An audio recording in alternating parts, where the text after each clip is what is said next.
Et ça, Sylvain Cléroux qui présente l'émission Un jardin en nous.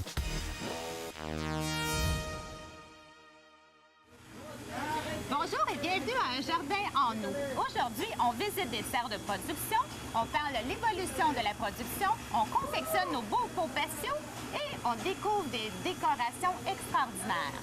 Pour en parler avec moi, j'accueille mon ami Alain Gobeil. Bonjour Alain. Bonjour Louise. Alors Alain, c'est le temps de choisir nos fleurs. Regarde, là, ça déborde dans les serres. Après cet hiver hyper difficile, hyper froid, oui, c'est le temps de se promener. Les risques de gel, en théorie, sont pas mal jusqu'à la disparus. fin mai, Ouais, là, il y a des petits risques, là, mais très peu. Ouais. Quand on est prêt à choisir nos fleurs, là, on se retrouve dans les serres comme ça, c'est quoi qu'il faut regarder? L'ensoleillement. Savoir quel nombre d'heures qu'on a que la plante va avoir de soleil. On est-tu à l'ombre, mi-ombragé? Ça, c'est vraiment important. La dimension également, l'espace qu'on a de disponible pour le besoin. Qu'est-ce qu'on veut faire avec le produit? On veut-tu le mettre en pot, Exact. en terre? C'est vraiment... Ah, on remarque là, que ça a changé au niveau de la production. Nous, on le remarque que vraiment la demande est différente. On produit beaucoup moins en multicellules, en caissettes de styrofoam. Maintenant, la demande est au pot déjà préparé. On remarque vraiment que la demande, là, c'est d'avoir du prêt, du clé en main. Oui. Tu es d'accord avec moi? Oui. Avant ça, les gens achetaient plusieurs caissettes avec la même plante dedans, faisaient des grosses plates-bandes. Maintenant, les gens vont plutôt choisir des pots. Ils vont choisir plusieurs sortes de pots. Ils vont peut-être choisir 11 plantes différentes pour justement concevoir leur le monde décore maintenant, on décore beaucoup. Et comme on jardine beaucoup en pot, la demande des pots individuels est beaucoup plus élargie que dans le passé. Chez Fafard, nous autres, ce que ça nous a obligé de faire, c'est vraiment de changer un peu les donnes au niveau du terreau. Un pot comme ça va demander un terreau qui est plus performant. Qui est plus aéré, qui demande plus de mousse de tour blonde. C'est sûr, vous avez dû évoluer, vous aussi, là, chez Fafard, parce que le fait qu'on jardine en pot, tout à fait, la terre a changé. Fait que vous avez dû changer vos équipements, vos demandes et tout. Remplir des pots comme ça vous amène beaucoup, ça prend beaucoup de terreau chez vous. Fait que c'est sûr que ça prend des quantités supérieures. Moi, je peux te dire que quand j'ai été visiter Fafard, j'ai été surprise de voir comment il y a d'étapes pour la terre. C'est un peu comme les fleurs. Hein? Les clients ne penseraient jamais toutes les étapes qu'il y a pour arriver à des résultats. Les gens pensent que c'est de la terre, c'est de la terre. C'est de la terre noire, on prend ça dehors et tout ça. Puis on l'a vu un peu la semaine passée dans l'autre émission, puis on en voit aussi aujourd'hui comment de changer certaines composantes, ça peut faire toute une différence au niveau de la croissance. T'sais. Oui, parce que dans une composante, comme ici, je crois que c'est le véranda qu'on utilise, il y a de la vermiculite, de la perlite, de la perlite, de la mousse de qui doit être mélangée. On a rajouté depuis l'année passée, depuis 2 ans, de la fibre de coco pour que ça soit plus facile à remouiller pour le consommateur lorsque mettons, le terreau commence à sécher. T'sais. Il y a quelque chose aussi que, quand le consommateur se promène dans les serres pour visiter, pour acheter le produit, c'est toujours important de choisir une plante qui n'est pas nécessairement en pleine floraison. Je suis tellement contente que tu en parles parce que c'est tellement vrai. Parce que c'est sûr que c'est un produit qu'on achète avec les yeux. Fait que souvent, les personnes vont voir un beau panier là, extra abondant et gros. Il va dire « Ah, wow, je veux », mais il va se demander pourquoi il ne fait pas la saison. C'est justement qu'il a déjà donné beaucoup de sa performance. Alors, c'est préférable d'acheter des variétés qui sont plus jeunes. Qui sont au début de la floraison. C'est vraiment le cas. Tu parlais tout à l'heure que nous autres, on a été obligés de changer. Vous autres aussi, c'est beaucoup nous, là, c'est tellement un changement de production, c'est quelque chose. Là, incroyable. Je vous dirais, là, sur 5 années, le changement qu'il y a eu, c'est incroyable au niveau de la production. Dans le temps, on avait les caissettes de styrofoam. Maintenant, on travaille avec des multicellules. Et les caissettes de styrofoam aussi, c'est un peu contre l'environnement, tandis que des multicellules comme ça... Bien, dans le fond, c'est quoi? C'est la même chose qu'une caissette de styrofoam, sauf que les plants sont individuels. Puis tu n'as 6 au lieu d'en avoir comme une douzaine comme avant. Oui, mais les plants sont plus gros. Puis l'avantage aussi, c'est que les racines ne se brisent pas. C'est vrai, parce que les caissettes, c'était toutes poignées ensemble. Il fallait vraiment arracher. Oui, puis tu sais, quand on fait un aménagement, c'est beaucoup plus simple d'amener 36 plants ou 48 plants comme ça que de se traîner avec 5 caissettes qu'on amène au bout de nos mains. Tu as l'avantage mettons, d'un pot, c'est-à-dire que tu vois bien le système racinaire qui est bien développé, qu'il n'y a pas de choc de transplantation, mais avec un avantage économique. Un avantage de prix, tout à fait. Parce que les annuels, ça demeure quand même quelque chose de pas trop cher. Bien, moi, c'est ça, je dis toujours aux clients. Si vous voulez vraiment faire sensation dans votre jardin, il ne faut pas oublier que les annuels, c'est ce qui va mettre le côté accent, qui va vraiment offrir là, une floraison abondante pendant toute la saison, qui est florifère. Et ça ne coûte rien, des annuels. Là. Ça n'apprend pas beaucoup vraiment pour offrir un beau spectacle. Là. Alors, pour revenir aux multicellules comme ça, comme je disais tantôt, l'avantage, c'est que Premièrement, les plants ne s'abîment pas, c'est ça effectivement. Et aussi, c'est recyclable. C'est bon pour l'environnement. Oui. Toutes ces casseaux-là sont recyclables. Le plastique est recyclable. Il y a même une petite poignée pour le magasinage. Bien, c'est ça. C'est très facile. On peut le vendre en 6 comme ça au plateau au complet. Et aussi, ce que je disais au niveau de la production, c'est qu'on a maintenant, je vous dirais, le 3/4, bien pas le 3/4, le 1/3 de nos productions est dans les paniers suspendus et dans les contenants le clé en main. Maintenant, les clients vont jardiner moins en terre. Tu es d'accord avec moi? Ils vont jardiner beaucoup plus en pot. Et souvent, ils vont mettre 2-3 paniers suspendus, 2 pots patio à terre et leur aménagement. Puis les gens peuvent justement acheter chez vous une plante déjà, un pot patio comme ça, tout mélangé, ou le faire eux-mêmes. Oui, puis ils peuvent même aussi, on offre aux Serres Clérou, ils peuvent apporter leur contenant et on va faire vraiment leur confection là, sur demande avec leurs besoins. Ils ont moins de temps, ils vont venir nous porter leur contenant, on va les planter 48 heures après, ils vont venir les chercher. C'est vraiment là... clé en main, ça? Oui, un clé en main. Aussi, pour avoir des fleurs, réussir là, une floraison, avoir un beau produit à la maison, c'est quoi qu'il faut apporter comme... C'est sûr qu'en production, chez vous, ils ont eu un bon terreau. Vous leur avez donné de l'engrais de façon régulièrement, des soins de l'arrosage. Donc, si on veut avoir vraiment utiliser le plein potentiel de la plante, il faut continuer comme ça. Il faut y aller avec un bon terreau, avec l'engrais à l'arrosage. Souvent, les clients, j'ai une bonne question pour toi. Souvent, les clients vont me dire, on achète des produits en serre comme ça, ils ont déjà eu beaucoup d'engrais parce que nous, on a toujours un engrais, la petite dose qui est transmise là, dans le système d'arrosage. Quand ils arrivent à la maison, est-ce qu'ils doivent mettre de l'engrais tout de suite ou qu'ils doivent attendre quelques semaines vu qu'ils ont déjà été très engraissés? Est-ce que tu parles d'un pot patio, un pot qui est déjà comme ça, ou vraiment quand tu plantes? Là, Bien, ça pourrait être les deux, mais là, je parle plus des pots. Écoute, tu pourrais y aller... Tu n'es pas obligé de tout de suite mettre de l'engrais, mettons, soluble là, directement tout de suite, ou tu peux y aller avec de l'engrais à libération contrôlée, comme on va voir tout à l'heure. Mais c'est sûr que la plante, au moins, lorsqu'elle part de chez vous, bien, elle est déjà bien partie. Il faut juste que les gens continue justement leur Puis si je peux me permettre aussi, la réussite, c'est sûr, c'est d'avoir un bon terreau, c'est d'avoir les bonnes variétés de fleurs. Oui. Ça, c'est très important. Oui. Nous, on met beaucoup d'emphase sur les variétés qu'on utilise. On travaille avec des calendriers de production. On va partout dans le monde pour choisir des nouvelles variétés aussi. Ça, c'est très important. Et aussi l'arrosage.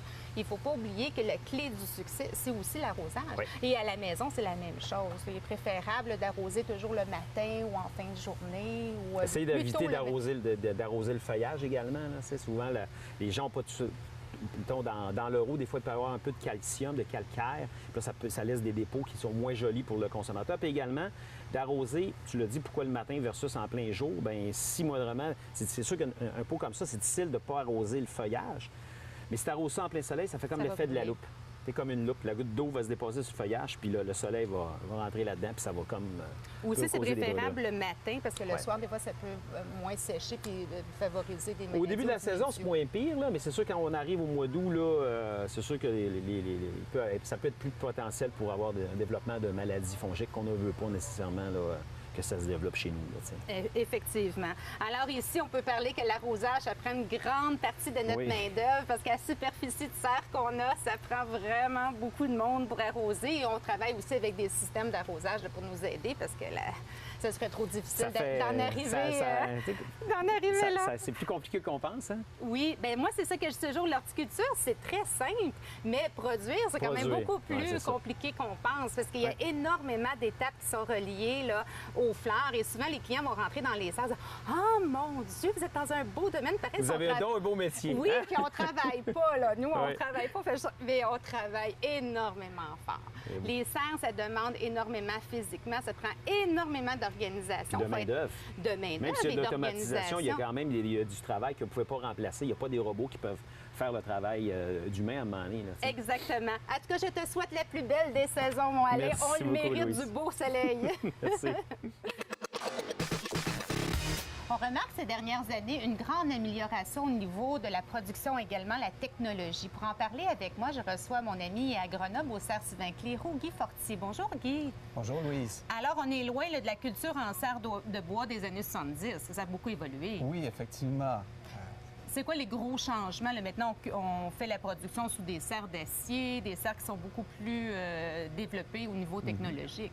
Oui, la grosse évolution nous vient un peu comme ça s'est passé dans les maisons avec les ordinateurs. Les appareils nous permettent, avec un ordinateur, d'avoir un contrôle en mode continu dans les serres ou partout. On peut parler aussi des équipements liés à la production de chaleur, pas juste dans les serres. Donc, ces équipements-là nous permettent de contrôler à plusieurs fois par minute, dans toutes les serres, qu'est-ce qui se passe. Donc, à ce moment-là, s'il fait trop chaud, le système de ventilation motorisé va ouvrir les côtés ouvrants, les toits pour faire entrer de l'air frais. Si c'est trop froid, c'est le contraire. Tout ce qui est ouverture va être refermé. Mais en même temps, le système de chauffage peut être déclenché. Fait que tout ça, c'est contrôlé par ordinateur. Exactement. L'ordinateur... Okay. Est-ce que tu dois tester l'ordinateur à journée longue ou non, ça se fait pas OK? du tout. Comment ça fonctionne? L'ordinateur est programmé pour respecter des consignes qu'on lui donne. Donc, on veut que telle température soit maintenue, que ce soit pour la température de l'air, pour la ventilation ou pour le chauffage. Les deux sont un petit peu opposés. Quand on chauffe, on ne ventile pas, et quand on ventile, on ne chauffe pas. Donc, l'ordinateur, lui, s'assure de maintenir le climat à la bonne température par rapport à ce qu'on lui demande de faire. OK. Et si, je te pose une question, si jamais il y aurait, c'est sûr qu'ici, c'est au gaz naturel, là, mais s'il y aurait là, vraiment une baisse de température à ce moment-là, il y a un système d'alarme, c'est relié de quelle façon avec les ordinateurs? Exactement. Non seulement l'ordinateur maintient les consignes qu'on lui demande, mais en plus, il a tout ce qu'il faut pour pouvoir nous prévenir en cas, disons, de défaillance. Soit qu'il y a un équipement qui s'arrête, la température est encore bonne. On peut avoir une surveillance au niveau du fonctionnement de l'équipement et on a aussi des alarmes qui sont directement reliées aux températures. OK, d'accord. J'ai déjà vu que ton téléphone, est-ce que c'est relié à ton téléphone? Oui, on est capable, toujours avec la fameuse technologie, de se connecter à distance. Avec l'Internet, on peut faire n'importe quoi aujourd'hui. Donc, on se relie via nos téléphones, via une tablette, l'ordinateur à la maison aussi. Tout ce qu'on a à faire, c'est de communiquer avec l'ordinateur central. Et là, c'est virtuellement comme si nous étions sur place. C'est incroyable. Même au niveau de l'arrosage, c'est une grande évolution parce que tout est contrôlé. Comme ici, je vois tous les paniers suspendus. Ils ont tout un système là, de goutte à goutte qu'on appelle dans chaque panier qui est contrôlé par ordinateur. Exactement. Tu peux choisir les heures, tu peux vraiment donner les consignes. Exactement. Là. Il y a toutes sortes de modes qu'on peut utiliser pour la programmation. Il y a sur une base de temps, à telle heure, tel jour, on le fait. On peut le faire avec des détecteurs d'humidité. Donc, c'est un détecteur qui est planté dans le panier et qui lit le taux d'humidité. Et le programme que utilise l'ordinateur pour ça va dire, OK, entre telle heure et telle heure, il faut que mon panier soit à tel niveau d'humidité. S'il y est, c'est correct. S'il est trop sec, on envoie de l'eau. La même consigne en pleine nuit va dire, OK, c'est trop sec, mais non, on est en pleine nuit, j'en envoie pas. J'attends au matin avant de le faire. Ah, c'est incroyable. On pourrait aussi utiliser une sonde de lumière. Donc, en fonction de l'ensoleillement, déclencher les irrigations strictement sur la base, OK, il fait très beau, on sait que les plantes ont besoin d'eau, donc on en donne.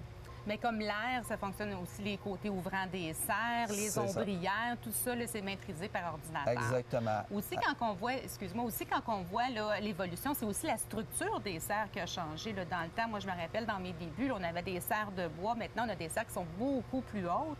L'avantage de ces serres-là, c'est que vous pouvez cultiver à l'année aussi. Avantage, c'est une amélioration du climat, essentiellement, qui fait que les serres sont de plus en plus performantes. Donc, il y a... Reculons de plusieurs dizaines d'années, les structures étaient en bois, très, très lourdes, beaucoup de pertes de lumière puisqu'il y avait beaucoup de bois pour la chaleur aussi retenir. faisait très chaud dans ces serres-là. Oui, c'était très peu ventilé. Les serres d'aujourd'hui sont extrêmement larges. On parle, disons, de facilement... Les plus petites en métal, 6 à 8 mètres, on peut aller jusqu'à 10, 12 mètres aussi. Et j'ai l'impression qu'ils sont de plus en plus hauts. C'est quoi l'avantage qu'ils sont de plus en plus hauts? C'est les coûts de chauffage sont liés à la surface en contact avec l'air extérieur. Okay. L'avantage, quand on prend une serre qui est plus haute, c'est qu'on peut doubler le volume à l'intérieur. Donc, il y a 2 fois plus de chaleur d'accumuler, mais on n'a pas 2 fois plus de surface. Parce qu'à ce moment-là, c'est juste les murs qui sont un petit peu plus hauts. Le plus grand de la surface d'une serre, c'est son toit. Donc, peu importe la hauteur de la serre, c'est toujours le même toit. Okay. Quand on a une serre qui est plus haute, on a plus d'air à l'intérieur, donc il y a une plus grande inertie au niveau du chauffage. Les températures sont plus stables. Et en même temps, si on parle, disons, de l'été où il y a beaucoup de chaleur, l'air chaud monte, l'air frais reste en bas. Donc, plus la serre est haute, plus il peut y avoir une distance entre le niveau de culture et l'endroit où s'accumule la chaleur. À ce moment-là, c'est un petit peu comme si on était directement à l'extérieur. C'est frais en bas et c'est chaud en haut et l'air chaud sort naturellement. Il y a un mouvement de convection naturelle. Tellement intéressant. Et ça fait un climat bien meilleur. Meilleur contrôle d'humidité. À ce moment-là, moins de maladies. OK, oui, tout à fait. Donc, il y a de gros avantages d'avoir des serres qui sont performantes du point de vue climatique. D'accord. Et aussi au niveau de la main-d'œuvre, avoir de la technologie maintenant, ça l'aide la main-d'œuvre aussi. Là, au niveau, on voit qu'il y a des convoyeurs, il y a même des machines pour planter. Ça l'aide beaucoup au niveau, ça réduit la main-d'œuvre aussi. Oui, ça uniformise la qualité du travail. Ça facilite de beaucoup. Au lieu, disons, de devoir marcher avec une charge, c'est les convoyeurs qui font le travail. Donc, à ce moment-là, les employés peuvent être plus performants à placer les pots comme il faut, puisqu'ils ne sont pas fatigués parce qu'ils ont couru avec des pots toute la journée. Bien, couru, façon de parler, mais se déplacer constamment à porter des charges alors que des machines peuvent le faire, c'est plus simple. Parfait. Je te vois ici avec ton sifflet. Est-ce que c'est pour faire travailler les Mexicains, pour les Pas faire... du tout, Non? ce n'est pas un sifflet, c'est une petite loupe qui sert pour le dépistage. Pour le dépistage, d'accord. C'est mon outil de travail principal pour m'assurer que la qualité des plantes est là. Quand on parle de qualité, c'est absence de maladie, absence d'insectes. Donc, dès qu'il y a quelque chose, il faut intervenir. Oui, un agronome, c'est très important dans nos serres. Bien, merci beaucoup, Guy. On aurait pu en parler pendant longtemps. C'est tellement intéressant. Je vais te réinviter, c'est certain. Parfait, merci beaucoup pour ton travail. On s'est promené dans les serres tantôt. On a sélectionné des belles plantes. On est prêt à confectionner nos pots. Ah oui, effectivement. Par quoi qu'on commence? On a parlé tout à l'heure justement que le terreau, en production, c'est important d'avoir un terreau aéré, bien aéré, qui garde l'humidité et tout ça. Le véranda. Le véranda. C'est sûr que le véranda, c'est notre vedette justement pour confectionner des... C'est quoi les composantes que dans le véranda? Bien, premièrement, c'est un mélange de... Il y a plein d'affaires finalement. La mousse de tourbe blonde, ça va procurer vraiment une belle aération au niveau du terreau, que le terreau va garder également l'humidité. Vous avez du compost pour enrichir. OK. Au niveau d'une base d'éléments nutritifs. On met également de l'engrais.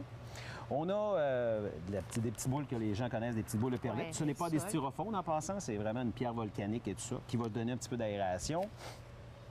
Un peu de tourbe brune, que les gens appellent des fois de la tourbe noire. Donc, OK. ça va faire que le terreau va garder une certaine humidité, mais il ne faut pas trop en mettre. Parce que si on en met trop, bien, ça fait un terreau qui va être trop lourd.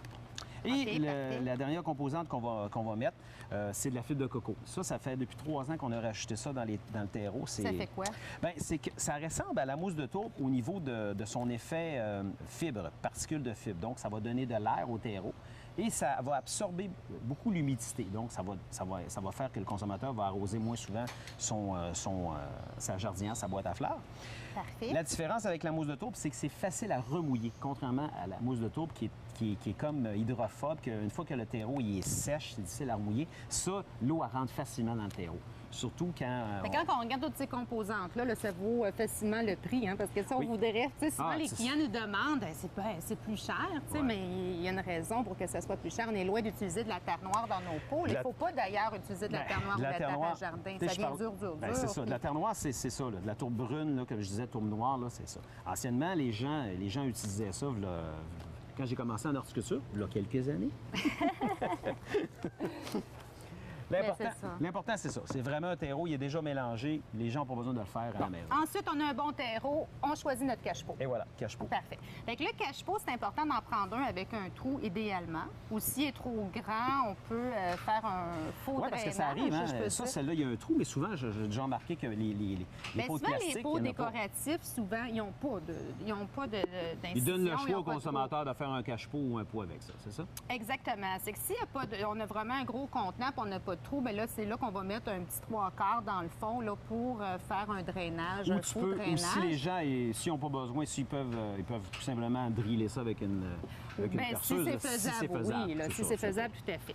Ensuite, qu'on a choisi notre beau cache-fou, on va choisir nos fleurs. Oui! Alors, quand on choisit nos fleurs, bien, on y va C'est premièrement. de la décoration, hein? C'est de la décoration, mais aussi, il faut savoir où est-ce qu'on va placer ce beau pot-là. Ouais. On va-tu le mettre en plein soleil? On va-tu le mettre à l'ombre, Comme à on la disait tout à mi-ombre? l'heure. Fait que c'est très important.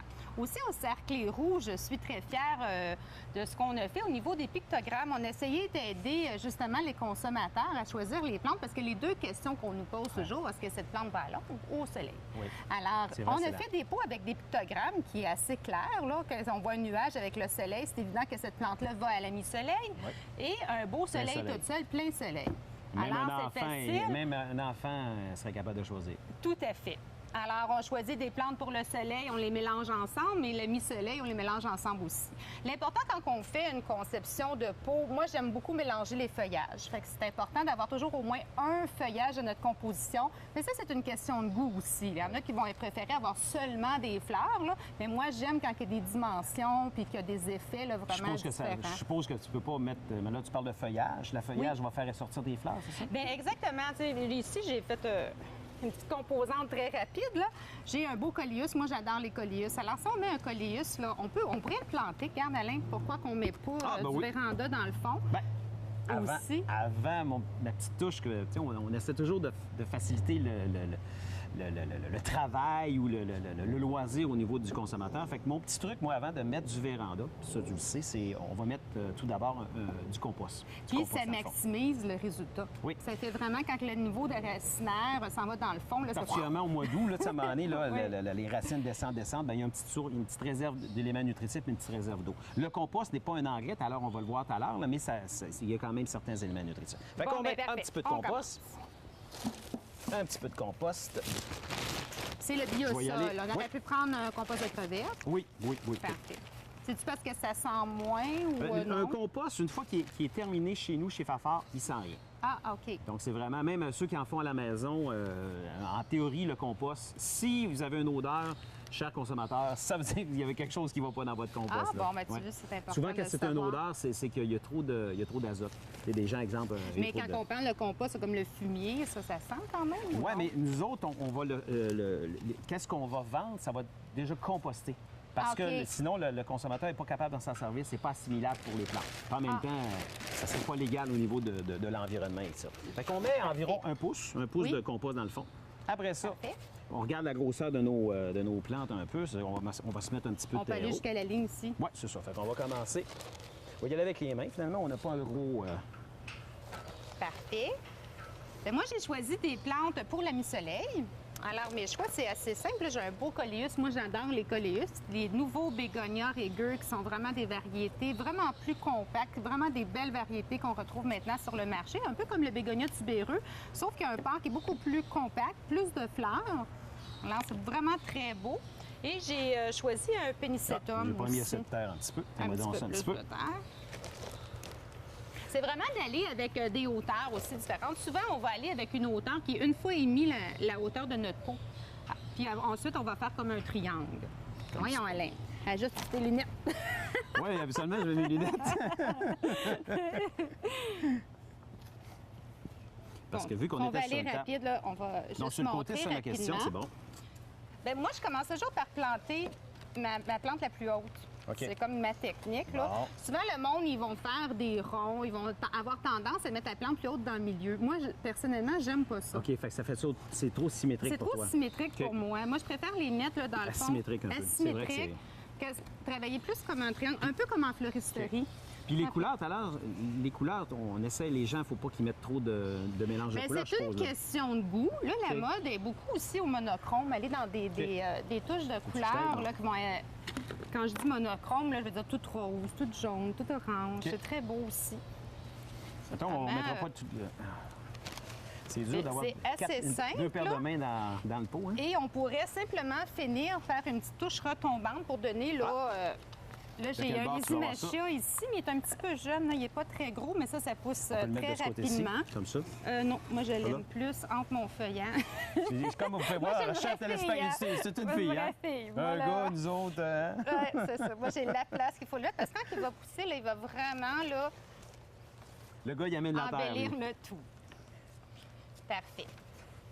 C'est sûr que... Il faut laisser aller notre imagination. Il faut penser aussi aux résultats que ça va donner. Oui. Parce que quand on achète des plantes, il faut penser comme un pénicillium. Il faut vraiment regarder les étiquettes pour comprendre que ce pénicillium-là, mais que ça à maturité, il va quand même atteindre là, 2 pieds de hauteur. Oui. Fait qu'il faut vraiment regarder ou se faire conseiller en centre jardin pour être sûr du rendement de la plante. Parce que là, je vois le collier, c'est tout petit, là, mais ça aussi, ça va prendre de Oui, l'ampleur. c'est vrai. Alors, il faut penser au résultat final de notre arrangement en pot. C'est bon. C'est exactement ça. L'autre chose qui nous manque, c'est sûr que dans le véranda, on a de l'engrais au départ, on l'a mentionné tantôt. Ce qui est important aussi, tant qu'à faire le pot, ben, c'est justement y aller avec de l'engrais. Ici, Ça, une fois qu'il est terminé, ou on peut le mettre pendant qu'on le fait aussi? moi, ou juste mélanger tu comme ça, un tu granulaire? l'insères un peu. C'est sûr Ça, que c'est là, mon il était petit coup de serré, cœur, mais on voulait que ça ça fait fait. faire. Oui, c'est ça. Ça, c'est un engrais qu'on va mettre une fois par année. Donc, c'est un engrais granulaire. Donc, vraiment qui va se libérer durant toute la saison. Vous pouvez y aller aussi avec de l'engrais naturel ou tout simplement de l'engrais soluble, là, comme les gens utilisaient dans le temps. Bon, bien, oser. Il faut oser avoir de l'imagination, se faire bien conseiller. Et le tour est joué pour faire des plus beaux pots possibles. Oui, exactement. Bon Merci. jardinage. Merci. Quand on jardine maintenant, on décore de plus en plus et grâce à l'importation, on a la chance d'avoir des objets incroyables pour créer des univers dans notre jardin et on peut bénéficier du talent des personnes de l'extérieur, comme l'Indonésie. Je me trouve ici sur un beau banc de racines de teck, des pots, juste mettre 1 ou 2 objets, ça crée vraiment des ambiances instantanées. On peut faire des coins pour les enfants, mettre un petit coin zen, vraiment user de l'imagination et vraiment profiter du talent de l'extérieur pour faire de notre jardin un lieu vivant et spectaculaire. Il y a des bancs, il y a des statues de pierre, des artisans qui font des statues à la main. C'est vraiment de bénéficier du talent de l'extérieur. C'est vraiment incroyable ce qu'on peut trouver sur le marché maintenant dans les jardineries, dans les grandes surfaces et tout. Alors, si vous voulez trouver des petits trésors d'Indonésie ou de Chine, je vous invite à venir nous visiter au Cercle Les Roues, qu'on fait de l'importation maintenant depuis 15 ans déjà. Alors, on peut retrouver ici plein d'objets spectaculaires pour faire de votre jardin un lieu de spectacle incroyable pour vous inviter. Si vous avez des questions ou des commentaires, n'hésitez pas à nous écrire à l'adresse en bas de l'écran et vous pouvez visiter notre site Internet. Je vous invite à venir nous voir aussi au Cercle Les Roues.